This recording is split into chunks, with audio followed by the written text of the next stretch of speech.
اعوذ باللہ من الشیطان الرجیم، بسم اللہ الرحمن الرحیم۔ دوستوں، میں عامر بخاری اور آپ دیکھ رہے ہیں میرا یوٹیوب چینل۔ شکر گزار ہوں کہ آپ نے میری ویڈیو دیکھنے کے لیے وقت نکالا۔ دوستوں، آج کی ویڈیو میں آپ کے ساتھ کچھ ایسے حقائق شیئر کرنے والا ہوں کہ جن کو دیکھ کے بذات خود میری اپنی روح کانپ گئی، اور میں حیران ہوا کہ کیا شیطان اس وقت ہمیں پہچانتا تھا۔ ہمیں دیکھ کے اس نے کچھ باتیں کی تھیں۔ 1400 سال پہلے کی بات نہیں کر رہا جب قرآن کریم نازل ہوا، میں اس وقت کی بات کر رہا ہوں جب ہم خلق ہوئے، جب شیطان نے حضرت آدم علیہ السلام کو سجدہ نہ کیا اور خدا کے ساتھ اس نے ایک مکالمہ کیا تھا۔ مکالمے میں اس نے کچھ باتیں کہی تھیں، وہ باتیں اللہ تعالیٰ نے قرآن کریم میں نازل فرمائی ہیں۔ ویسے تو اس نے بہت سارے دعوے کیے تھے، بہت ساری باتیں کی تھیں، لیکن ایک بات اس نے ٹرانسجنڈر کے قانون کے حوالے سے بھی کی تھی۔ کیونکہ آپ اس چیز کو جان کے حیران ہوں گے کہ ٹرانسجنڈر کا قانون تو آج دنیا میں رائج کیا جا رہا ہے۔ پاکستان کے ان نام نہاد مسلمان سیاستدانوں نے یہ کرتوت تو آج کیا ہے، تو ہزاروں سال پہلے جب انسان اس دنیا میں بھی نہیں آیا تھا تو شیطان کو کیسے پتا تھا؟ تو یہی چیز تو دیکھ کے میں حیران ہوں کہ شیطان کو کیسے پتا تھا کہ ان لوگوں کو جب میں حکم دوں گا۔ قرآن کریم کی سورہ نساء، جو چوتھا سورہ قرآن کریم کا، اس کی آیت ہے 119۔ اس میں اللہ تعالیٰ نے کچھ حقائق ہمارے سامنے رکھے ہیں جن کو جان کے آپ بھی بہت حیران ہوں گے۔ سورہ نساء کی آیت نمبر 119 میں ایک چیز جو اللہ تعالیٰ نے بتائی ہے شیطان کے بارے میں، اور آج کے حالات کو جو بالکل ایگزیکٹ واضح طور پہ ہمارے سامنے پیش کرتی ہے، وہ ہے کہ شیطان نے اللہ تعالیٰ سے کیا کہا، والا آمرنہم، جب میں انہیں امر دوں گا، انہیں حکم دوں گا۔ یعنی شیطان نے کچھ لوگوں کی طرف دیکھ کے کہا، جب دیکھا تو پہچان گیا کہ واقعی یہ میرے بندے ہیں۔ اتنا یقین تھا شیطان کو، شیطان نے ان کو دیکھ کے کہا، والا آمرنہم، اپنی طرف سے نہیں کہہ رہا، اللہ کا کلام پڑھ رہا ہوں، کہ جب میں انہیں امر دوں گا، میں انہیں حکم دوں گا، فَلَا يُغَيِّرُنَّ خَلْقَ اللَّهِ، تو یہ اللہ کی تخلیق میں تغیر لائیں گے، تبدیلی لائیں گے۔ یعنی جس کو اللہ تعالیٰ مرد بنا کے بھیجے گا، اور جب میں ان کو حکم دوں گا، کچھ لوگوں کی طرف دیکھ کے شیطان نے کہا، تو یہ کیا کریں گے؟ اس کو غیر کر دیں گے، یعنی مرد کو عورت بنا دیں گے۔ آج یہی چیز ہمارے سامنے آ رہی ہے کہ واقعی جو کچھ شیطان نے کہا تھا، شیطان نے جن کو دیکھ کے کہا تھا، کیا شیطان ان کو پہچان گیا تھا؟ اور آج ایگزیکٹ وہی کچھ ہو رہا ہے کہ شیطان نے ان کو حکم دیا اور جینڈر کی تبدیلی کی انہوں نے کوشش کی ہے، ایون قانون بنا دیا ہے۔ اب فقط یہی ایک بات نہیں تھی، 4 باتیں اس ایک آیت میں اللہ تعالیٰ نے ہمارے سامنے رکھی ہیں، اور یہ باتیں ایگزیکٹ سچی ہیں۔ جو اس وقت شیطان نے کہا تھا، ایگزیکٹ وہی باتیں آج ہو رہی ہیں۔ لیکن ایک چیز سمجھنے کی کوشش کریں آپ، کہ یہ آیت جو ہے شیطان کی سچائی میں نہیں اتری کہ شیطان نے جو کہا تھا وہ سچ ہے۔ یہ آیت اس لیے نازل ہوئی ہے ہماری ہدایت کے لیے، کیونکہ قرآن کریم فرقان ہے، حق و باطل میں تمیز کرنے والی کتاب ہے۔ قرآن کریم ہدایت ہے، لیکن ہدایت کس کے لیے؟ ھدی للمتقین، متقین کے لیے ہدایت ہے۔ تو یہ صفات جب آپ کسی بھی شخص میں دیکھیں، یعنی جو اللہ کی تخلیق میں تبدیلی کی کوشش کر رہا ہو، جو اس تبدیلی کے حق میں ہو، سمجھ جانا یہ شیطان کا عبد ہے، رحمان کا عبد نہیں ہے۔ اس نے شیطان کی پیروی کی ہے، خدا کا حکم نہیں مانا۔ کیونکہ جب انسان کو اللہ تعالیٰ نے دنیا میں بھیجا ہے، اس سے پہلے میثاق لیا۔ ہم سارے انسان اللہ سے وعدہ کر کے آئے ہیں، فقط وعدہ نہیں بلکہ قرآن کریم میں اللہ تعالیٰ فرماتے ہیں میثاق کر کے آئے ہو تم۔ میثاق کا مطلب کیا ہوتا ہے؟ ایک ہوتا ہے زبانی طور پہ وعدہ کرنا، ایک ہے وعدہ کرنے کے بعد جب ہم تھمب امپریشن لگا دیتے ہیں کہ میں نے یہ بات کی ہے، میں نے یہ وعدہ کیا ہے کہ میں اللہ کا عبد رہوں گا، تو ہی ہمارا پروردگار ہے اور سائن کر کے دے دیں تو وہ میثاق بن جاتا ہے۔ تو اسی لیے میثاق کے بعد پھر اللہ تعالیٰ نے فرمایا کہ دیکھو روز محشر یہ مت کہنا کہ ہمیں پتہ نہ تھا۔ وہ ذات تو جانتی تھی کہ انسان ڈرامے بازی کرے گا کہ ہمیں پتہ نہیں تھا، تو اس وجہ سے اللہ تعالیٰ نے پہلے میثاق لیا، ہم سے تھمب امپریشن لیے، اس لیے آج فنگر پرنٹس مختلف ہیں ہر انسان کے، اور ساتھ ساتھ سائن بھی لیے ہم سے کہ انسان مکر نہ سکے کہ میں اپنے خدا کو پہچان کے اس دنیا میں جا رہا ہوں جہاں پہ میں نے آزمائش کے مراحل سے گزرنا ہے۔ تو جن لوگوں نے اللہ تعالیٰ کے ساتھ کیے گئے اس عہد کی، اس وعدے کی، اس میثاق کی خلاف ورزی کی، وہ تو ہیں جہنمی، پکی بات ہے، کیونکہ اللہ تعالیٰ نے واضح طور پہ پھر اگلی آیات میں یہی بتایا ہے کہ اولئک مأواہم جہنم، ان کا ٹھکانہ جہنم ہے، ولا یجدون عنہا محیصا، یہ اس میں سے نکل نہیں پائیں گے کبھی بھی۔ کون سے لوگ؟ یہ والے جن کے بارے میں اللہ تعالیٰ نے ہمیں آگاہ کیا کہ شیطان نے تمہارے بارے میں یہ دعویٰ کیا تھا، اب تمہاری مرضی ہے، جو اس کے دعوے کی پیروی کرے گا وہ اس کا ہوگا۔ اور اس وقت اللہ تعالیٰ نے شیطان سے بھی ایک بات کی تھی، جب شیطان نے یہ دعویٰ کیا کہ میں ان کی اکثریت کو اپنی طرف لے آؤں گا، تو اللہ تعالیٰ نے فرمایا دیکھ میں نے انسان کو آزاد چھوڑا ہے، جب آزاد چھوڑا ہے تو اس کی مرضی ہے، تیری طرف جاتا ہے تیری طرف چلا جائے، جو میری طرف آنا چاہتا ہے میری طرف آ جائے۔ ہاں ایک چیز یاد رکھنا، جو میرا ہوگا اس پہ تیرا زور نہیں چلے گا۔ یہ خداوند ذوالجلال نے اس وقت شیطان کو واضح کیا تھا۔ اس کے بعد اللہ تعالیٰ نے ہمیں آزاد انسان کی حیثیت سے دنیا میں بھیجا ہے۔ تو سمجھ لینا جو زبردستی اپنی سوچ کو دوسروں پہ مسلط کرتے ہیں یہ خدا کا کام نہیں ہے، وہ خدائی انسان نہیں ہے، وہ شیطان کا بندہ ہے، وہ رحمان کا بندہ نہیں ہے جو بھی زبردستی شریعت کے نفاذ کے طور پہ انسانوں کو قتل کرتا ہے۔ اور اس حوالے سے اس آیت میں 4 باتیں آپ کے سامنے رکھتا ہوں، جو 4 باتیں ابلیس نے کہی تھیں اور آج سچ ثابت ہو رہی ہیں۔ پہلی بات اس نے کیا کی؟ سورہ نساء کی ورس نمبر 119 میں اس نے کہا کہ والا اضلنہم، میں ان کو گمراہ کر دوں گا۔ تو اس کی یہ بات بھی سچ ثابت ہوئی، کوئی شک کی بات نہیں ہے کہ انسانوں کی بہت بڑی تعداد کو اس نے گمراہ کر دیا ہے، اللہ کی راہ سے بھٹکا دیا ہے، اللہ کی راہ سے ہٹا دیا۔ انسان کیا تھا؟ آزاد۔ انسان کی اپنی مرضی ہے، رحمان کی راہ پہ رہے بھی اس کی مرضی، کیونکہ اللہ تعالیٰ نے انسان کو معصوم بھیجا ہے، اپنی راہ پہ بھیجا ہے، اپنی دین اسلام کی فطرت پہ پیدا کیا ہے اور احسن انداز میں انسان کو پیدا کیا ہے۔ تو اب انسان کی مرضی ہے، جدھر جانا چاہے جائے۔ تو اس نے واقعی یہ چیز کر دی۔ تو اس کا مطلب کیا ہوا؟ اللہ تعالیٰ نے یہ چیز اس لیے بتائی ہے کہ جو گمراہ ہو جائیں، سمجھ جانا اپنے رحمان کو بھول گئے، یہ شیطان کے عبد ہیں۔ دوسری بات اس نے کیا کی؟ اس نے کہا کہ والا امنینہم، میں ان میں خواہشات کو ابھاروں گا۔ دیکھیں دنیا میں جہاں پہ بھی آپ کو لوگوں میں ابھرتی ہوئی خواہشات نظر آ جائیں، سمجھ جانا یہ اللہ کی راہ کو چھوڑ کے شیطان کی راہ پہ چلے گئے۔ اور اس ٹرانسجینڈر قانون میں بھی یہی ہے کہ خدا کی عطا پہ شکر گزار نہیں ہے۔ جس کو مرد بنا کے بھیجا وہ عورت بننے کی کوشش کر رہا ہے، جس کو عورت بنا کے بھیجا وہ مرد بننے کی کوشش کر رہا ہے، یعنی اللہ کی تقسیم پہ راضی نہیں ہے۔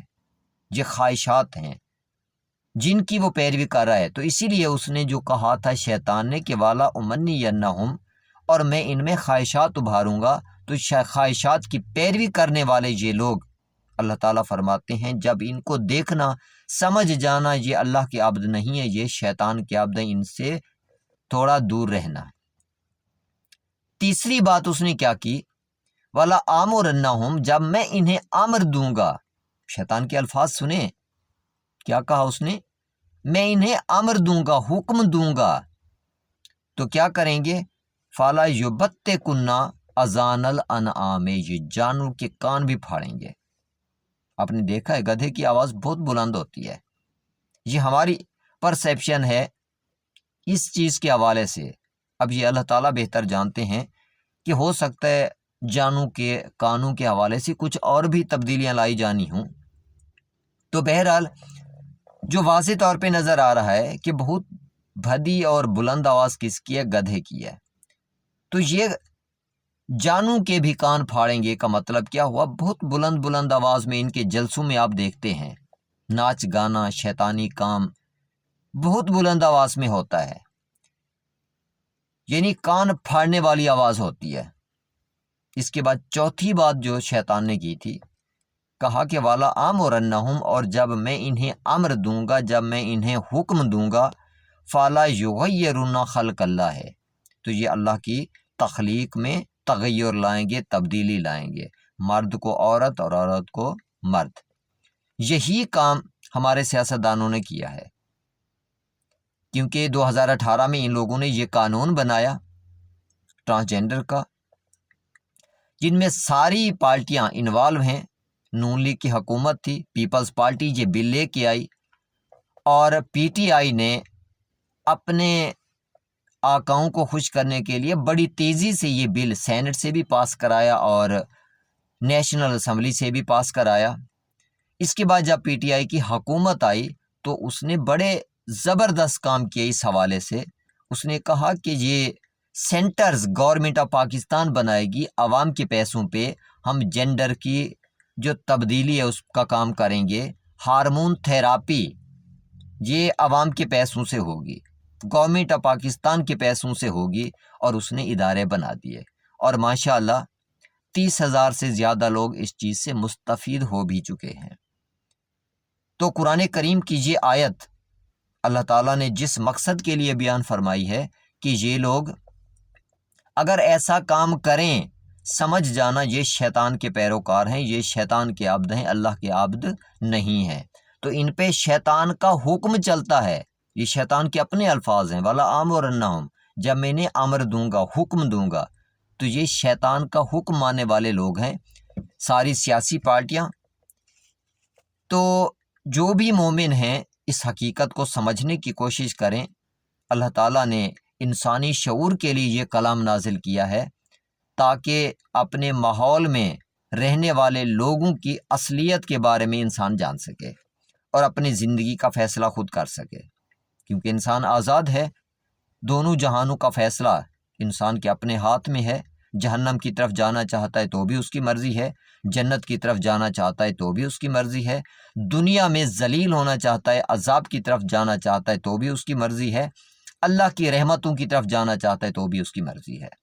تو ان لوگوں نے یہ جو قانون بنایا ہے یقینی طور پہ اللہ تعالیٰ کے عذاب کو دعوت دینے کے مترادف ہے، اور اللہ تعالیٰ کا عذاب جو قوم لوط پہ آیا تھا وہ قوم تو ایمان نہیں لائی تھی، یہ لوگ ایمان لا چکے، ان تک قرآن کریم پہنچ چکا، ان تک خدا کا پیغام پہنچ چکا، بلکہ ان لوگوں نے اللہ کے کلام پہ ہاتھ رکھ کے قسمیں کھا کھا کے لوگوں کو بے وقوف بنا کے ان سے ووٹ بھی لیے ہیں، اور حلف بھی اٹھایا ہے کہ ہم اس ملک و قوم کی فلاح کے لیے قرآن و سنت کی روشنی میں قوانین بنائیں گے۔ تو اس ملک کو برباد کرنے کے لیے، تباہ کرنے کے لیے، اللہ کے عذاب کا مستحق بنانے کے لیے ان لوگوں نے یہ جو قانون سازی کی ہے، اس سے ان کی اصلیت سامنے آ گئی ہے، اصل چہرہ کھل کے سامنے آ گیا۔ تو اس چیز پہ غور کرنے کی ضرورت ہے، کیونکہ قوم لوط پہ جو عذاب آیا تھا 3 گھنٹے کے اندر اندر 5 عذاب تھے مسلسل۔ 3 گھنٹے اس لیے کیونکہ سحری سے لے کے سورج کے طلوع ہونے تک 3 گھنٹے کا وقت ہوتا ہے۔ اب ان 3 گھنٹوں کے اندر اندر سب سے پہلا جو عذاب آیا اس قوم کی آنکھیں نکال کے پھینک دی گئیں۔ اس کے بعد دوسرا عذاب جو آیا سٹون ہرلنگ سٹارم تھا، یعنی پتھروں کے اٹھا اٹھا کے مارنے والا طوفان، کہ ان لوگوں کو یہ دوسرا عذاب دیا گیا۔ تیسرا عذاب جو اللہ تعالیٰ نے ان پہ بھیجا وہ ایک بلاسٹ کا تھا۔ بلاسٹ کے حوالے سے اس وقت کے دور کے لوگ تو نہیں جانتے تھے، لیکن آج کے دور کے لوگ جانتے ہیں بلاسٹ، دھماکے کی آواز کیا ہوتی ہے۔ نیوکلیئر بلاسٹ تو کچھ بھی نہیں ہے، کیونکہ اللہ تعالیٰ کے غضب کی وجہ سے جو بلاسٹ ہوا ہوگا وہ یقینی طور پہ نیوکلیئر بلاسٹ سے بھی کہیں زیادہ خطرناک ہوگا۔ زیادہ شدید بلاسٹ ہوگا۔ اس کے بعد اور عذاب کیا آیا؟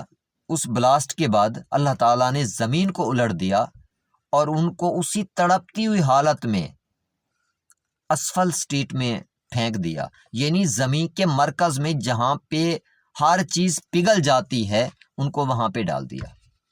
لیکن جو پانچواں عذاب تھا اس کے بارے میں آج تک انسانی شعور نہیں سمجھ سکا۔ وہ سجیل کے پتھروں کا عذاب تھا جو لیئر اپان لیئر، تہ در تہ اللہ تعالیٰ نے ان پہ برسائے۔ اب ان کا کیا عذاب تھا وہ ہماری سمجھ سے باہر ہے، لیکن آج بھی جب سائنٹسٹ وہاں پہ جاتے ہیں تو چھوٹے چھوٹے سلفر کے بالز ان کو ملتے ہیں، اور ان کے ارد گرد جتنا پتھر بھی ہوتا ہے وہ سارے کا سارا راکھ، جیسے لکڑی کی راکھ ہوتی ہے، ان کو ٹچ کرنے پہ ایسے محسوس ہوتا ہے، یعنی اس نے بالکل راکھ کی طرح کر دیا۔ اور یہ ان کا جسم فقط ختم نہیں ہوا، یہ اللہ تعالیٰ فرماتے ہیں دائمی عذاب ہے ان کے لیے۔ روز محشر اللہ کی بارگاہ میں انہوں نے نہیں جانا، ڈائریکٹ جہنم، کوئی بات نہیں سنی جائے گی ان کی۔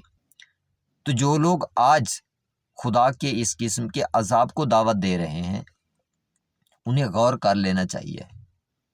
شاید یہ ویڈیو، یہ کچھ لوگ جو ان کو تنبیہ کر رہے ہیں، شاید ان کے لیے آخری موقع ہو خدا کی طرف سے کہ باز آ جاؤ، حیا کرو، یہ قانون فوری طور پہ ختم کر دو، یہ اس عوام پہ ظلم بند کر دو، خلاف ورزیاں اپنے جو وعدے کیے ہیں تم نے ان کی بند کر دو، ادروائز عذاب تمہارے خدا کا تم سے دور نہیں ہے، پتہ نہیں چلے گا جب عذاب آئے گا۔ ہاں ایک چیز یقینی ہے، اس ذات نے واضح کیا ہے کہ میں اپنے مومن بندوں کو بچا لیتا ہوں، اور اس قسم کے کام کرنے والوں کو، اس قسم کی سپورٹ کرنے والوں کو غور کیجئے گا۔ سپورٹ کی بات میں کیوں کر رہا ہوں کہ ان سیاسی پارٹیوں کو جو سپورٹ کرنے والے ہیں وہ غور کر لیں۔ اس قصے میں حضرت لوط علیہ السلام کی بیوی کا بھی اللہ تعالیٰ نے ذکر کیا ہے، اور نبی کے گھرانے کی ایک خاتون ہے، نبی کی بیوی ہے، اس نے ہو سکتا ہے اس چیز کی مذمت نہ کی ہو، اس سے نفرت کا اظہار نہ کیا ہو، تو اس پہ بھی عذاب آیا ہے۔ تو یہاں پہ بھی اس قانون سازی میں بھی بہت ساری خواتین، ان کا کردار بھی میرے سامنے ہے، مرد بھی اس میں انوالو ہیں، عورتیں بھی انوالو ہیں یہ قانون بنانے میں۔ خاص طور پہ شیریں مزاری صاحبہ نے جو بڑا تیزی سے اس کو امپلیمنٹ کیا ہے وہ بھی سب کے سامنے ہے، خدا کی نظروں میں ہے، کوئی چھپ نہیں سکتا۔ تو بہتر ہے استغفار کر لیں، توبہ کر لیں، قانون کو فوری طور پہ ختم کریں۔ جتنے بھی قانون تم نے اس عوام پہ ظلم ڈھانے کے لیے کیے ہیں، اس عوام کو لوٹنے کے لیے کیے ہیں، اضافی ٹیکسز لگانے کے لیے کیے ہیں، فوری طور پہ واپس لے لیں، ادروائز تمہاری نسلیں بھی نہیں بچنی، تم نے بھی نہیں بچنا، خدا کا عذاب تمہارے سر پہ نازل ہو چکا۔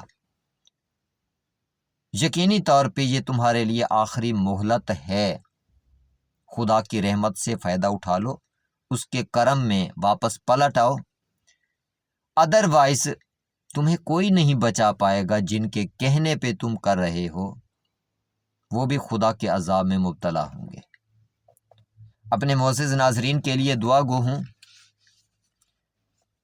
اللہ تعالیٰ کی امان میں رہیں، اور خاص طور پہ اپنی نسلوں کو بچانے کے لیے آپ کوشش کریں، اپنے گھروں کو بچانے کے لیے کوشش کریں، اس قسم کے کرتوتوں کی واضح طور پہ آپ مخالفت کریں تاکہ خدا کی عدالت میں آپ اللہ کے بندوں میں شامل ہوں اور آپ کی ہمیشہ کی زندگی امن اور سکون کی گزرے۔ اللہ کی امان میں رہیں، اللہ حافظ۔